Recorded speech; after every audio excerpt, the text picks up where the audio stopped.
Well, hello vinyl community, how you doing? It's Matt. I'm back again for another video. This is a response video, as a matter of fact, as I adjust my Teenage Mutant Ninja Beatles t-shirt. So you get a kick out of that. I've worn it in a couple of other videos. But anyway, this is a response video to Invisible Ray. Invisible Ray, it's a fairly new channel. I encourage you to check it out. He does some very funny, humorous reviews of Beatles, solo Beatles, and he's even done some other types of music and mentioned other types of music, and I'm sure he has a lot of good stuff coming up. But he did a recent video about the worst album he ever bought, and he went through a couple of different things. It was really a well-produced video, almost like a mini documentary. It's like 20 minutes long, but I encourage you to check it out when you get a chance. It's Invisible Ray, the worst album I ever bought. And he asked for some responses from some of the members of the VC and music community out here. So I thought I would do my little share and do a response video to Ray. So it shouldn't take too long, and we'll get to that right now. Now, I'll do a couple of pre-albums before I do the one that I've chosen as my worst album I ever bought. And the worst album I ever bought, unfortunately, I don't have on vinyl. I have the CD, though, so I'll be showing you the CD. Now, I could have taken the easy route and chosen something like this. Okay, I like the Bee Gees. The Bee Gees have a lot of great music and whatnot over the years, especially their early stuff. I really love their early period in the 60s coming into the early 70s.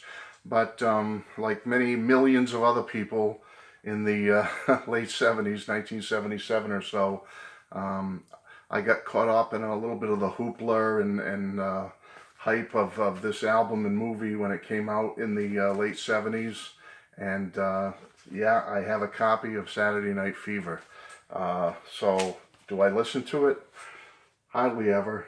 I keep it only because it's been around in the family since the 77, and it's always been just sitting in my collection. Maybe someday if I cull the collection, as they say, and get rid of some stuff, maybe this will be the first to go.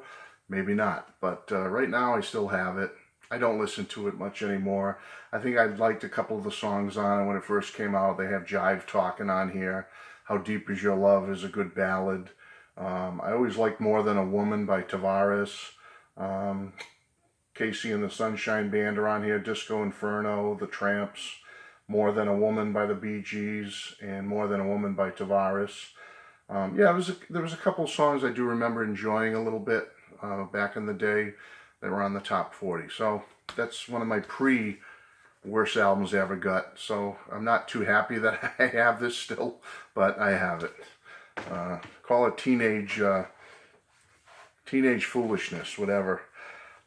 A year later, I got even more foolish because of the Beatles, and I actually bought this. Shame to say I have it, because nothing against the artists that are on here. Again, the Bee Gees, Peter Frampton, Billy Preston, on this soundtrack from '78, but not too proud of myself that I have this or bought it at the time. It wasn't a good movie, I have to say. The soundtrack music, some of it's okay. The woman who sings Strawberry Fields Forever does a nice, admirable job, I think. She also sings on Here Comes the Sun, I believe. Her name is Sandy Farina. There was a couple of funny things on here. Steve Martin doing Maxwell Silver Hammer, which was always funny in the movie. Aerosmith does Come Together. So, you know, there's a good variety of stuff on here. Alice Cooper does Because, or if you like George Burns, he does Fixing a Hole. Billy Preston does Get Back. So yeah, there's a lot of different artists on this. I think it was thought that this was going to be a smash hit. It really wasn't. The movie didn't do so well. I saw the movie. I wasn't impressed with it when I saw it back in '78, and I really have never watched it since. And as for this old soundtrack, I never listened to it. It's, again, like Saturday Night Fever. It's just sitting in the collection, collecting dust. But I still have them. So those would be kind of two of the worst albums I ever bought. Another bad one I bought, and the only reason I bought this because I was in a period of buying Lost 45s for a while. If you ever go back a few of my videos, I did a video about Lost 45s. I was into them for a while. I still enjoy listening to them, and I have compilations of them. But back in the day, I bought this because when I was buying Lost 45s, isn't that a wonderful cover though, isn't it? It's just peachy. Hang it up back here maybe someday. You know, hey, look at that. Right along with Elvis and Buddy and John Travolta. What do you think?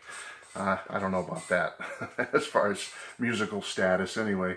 But I bought this because he had a top 10 hit in '76, a Lost 45 called Let Her In.